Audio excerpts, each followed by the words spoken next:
Кәжеке тігу үшін бізге осындай матовый велюр матасы қажет болады. Және де осындай мен сатин матасын қолдандым, ХБ мата. Және де бізге синтефон керек болады. Міне синтефон, мен қалың түрін алдым синтефонның. Қалыңдығы осындай. Ең бірінші мына матамыздың түгіне мән береміз. Мына матаның түгі былай төмен қарап тұру керек.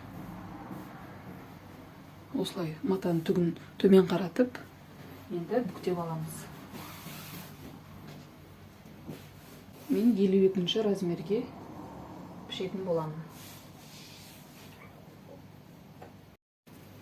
Ең бірінші мына артқы бөлігін пішетін боламыз. Матаны осылай мен екіге бүктеп алдым. Мына аралық менде 33 сантиметр. Ең бірінші мына мойын жағынан бастаймыз. Төменге қарай 3 сантиметр түсеміз.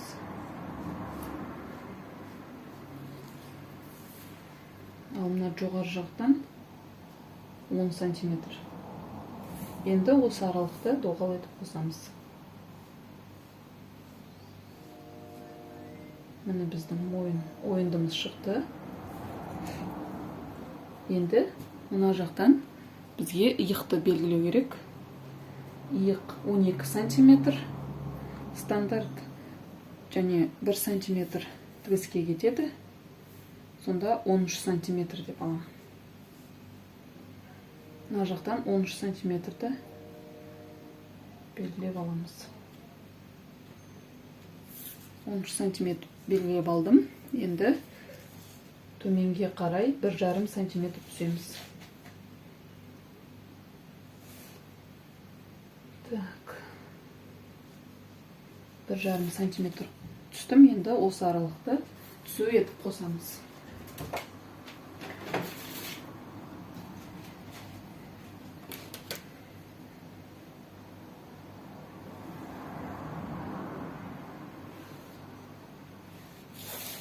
Міне біздің иығымыз шықты. Енді бізге мына қолтығын сызуымыз қажет. Мен мына иықтан төменге қарай 24 сантиметр түсем.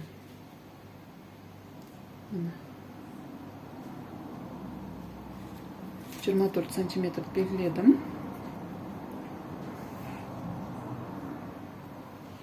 Енді осы жерге біз кеуде айналымын салатын боламыз. Бұл жерге кеуде айналымы менде 105, оған плюс 5 сантиметр қостым. Сонда 110 сантиметр болды. 110-ды 4-ке бөлеміз.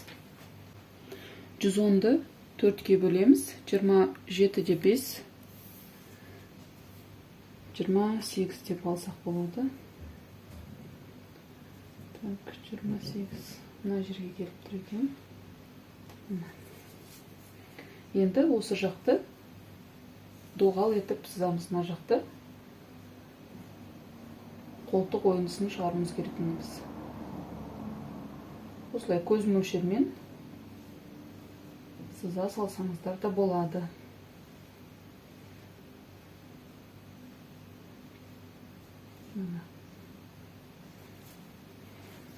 Міне біздің қолтық ойындымыз шықты. Енді бізге кәжекейдің ұзындығын белгілеп алуымыз қажет. Ол үшін мына иықтан бастап төмен қарай қанша ұзындық қажет сіздерге, соны осылай белгілеп аласыздар. Мен 65 деп алдым. Осыны сызып аламын.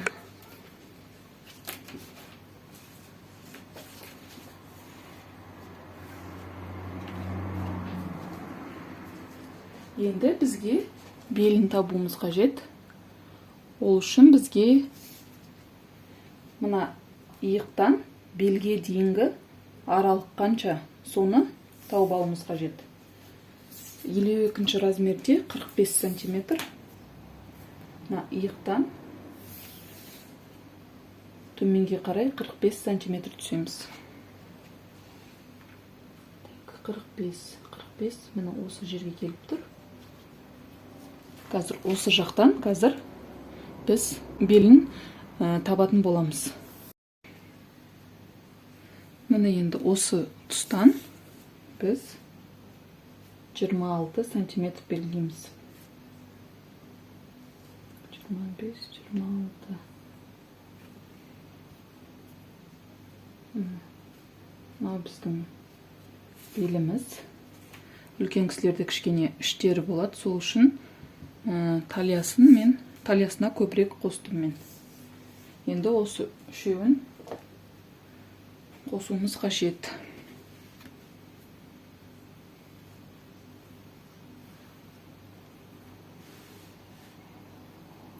Осы аралықты осылай қосып шығасыздар.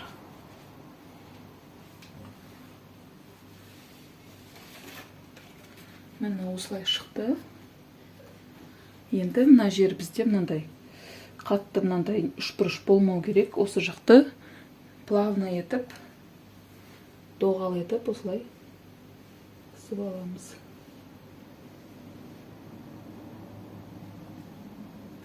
Артқы бөлігіміз дайын болды. Енді осыны қиып аламыз.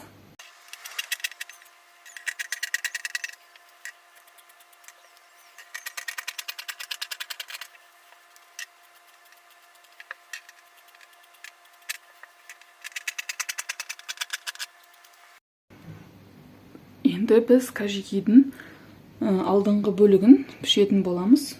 Міне мен матамды 2 бүктеп алдым. Енді мына артқы бойын, матаның артқы бөлігін осылай үстіне қоямыз. Мына жақтан қазір 1 сантиметр қалдыруымыз қажет. 1,5 сантиметр қалдырсақ та болады. 1,5 сантиметр қалдырайын. 1,5 сантиметр осылай белгілеп аласыздар.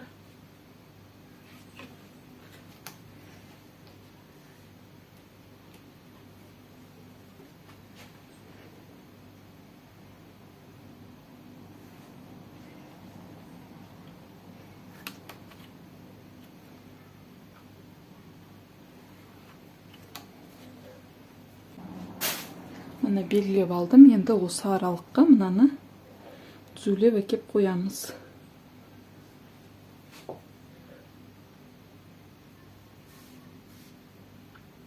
Қойдық. Барлығы бірдей болу керек.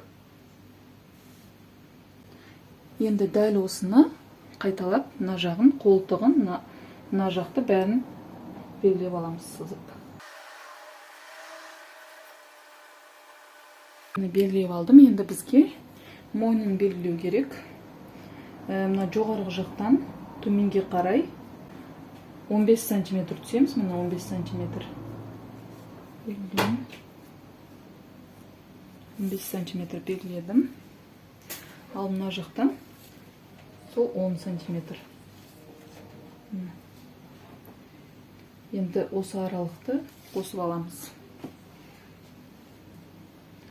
Осы аралықты бұлай доғал етіп қосып алуымыз қажет.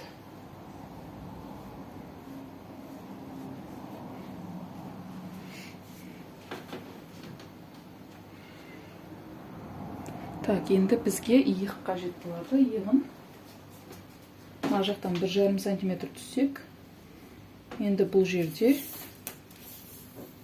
3 сантиметр түсеміз.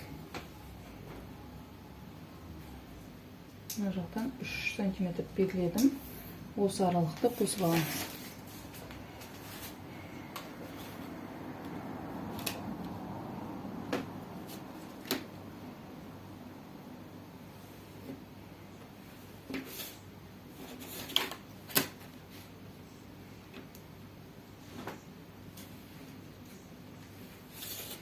Біздің иығы шықты. Так, мына артқы бойды алып тастасақ болады. Енді бізге выточкасын шығаруымыз қажет. Ол үшін төменге қарай Так, мына жақтан қолтықтан төменге қарай 7 сантиметр түздім.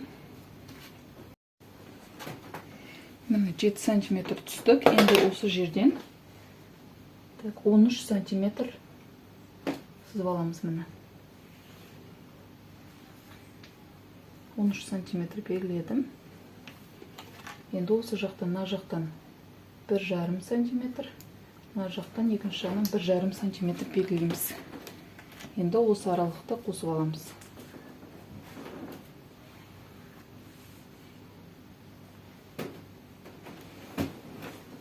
Міне біздің вытычкамыз шықты. Енді төменге қарай алдыңғы бойға 3 сантиметр қосамыз.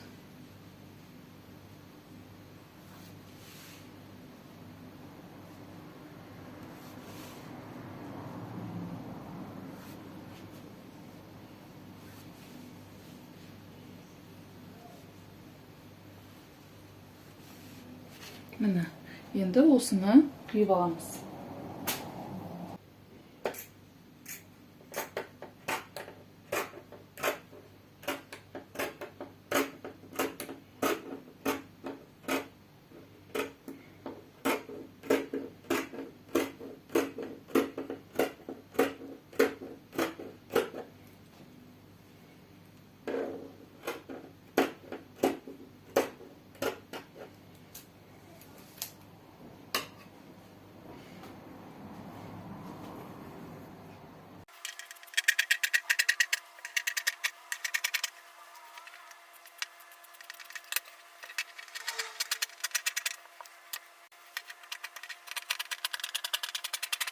Бізде алдыңғы бойдың қолтығы кішкене ойыңқы болады. Сол үшін мына жақтан 1 сантиметр белгілейміз. Ішке қарай 1 сантиметр белгілейміз. Осы аралықты осылай қосамыз. Мына жерін қиып алып тастаймыз.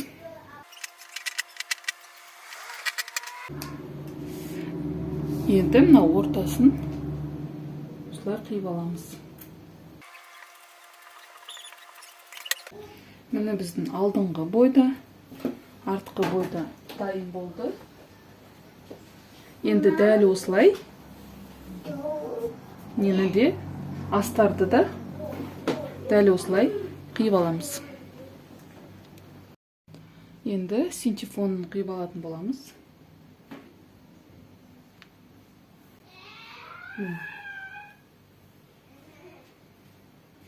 Синтефонды қиған кезде міндетті түрде жанына жарты немесе 1 сантиметр қалдыру керек, міндетті түрде.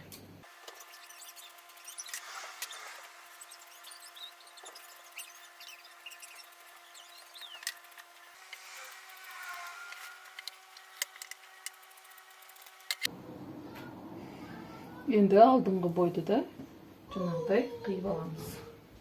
Келесі сабақта сырып тігіп үйренетін боламыз, қалта тігіп үйренеміз және де кәжекейді толық тігіп аяқтаймыз. Видео сіздерге ұнап жатса лайк басып, комментарий жазуды ұмытпаңыздар.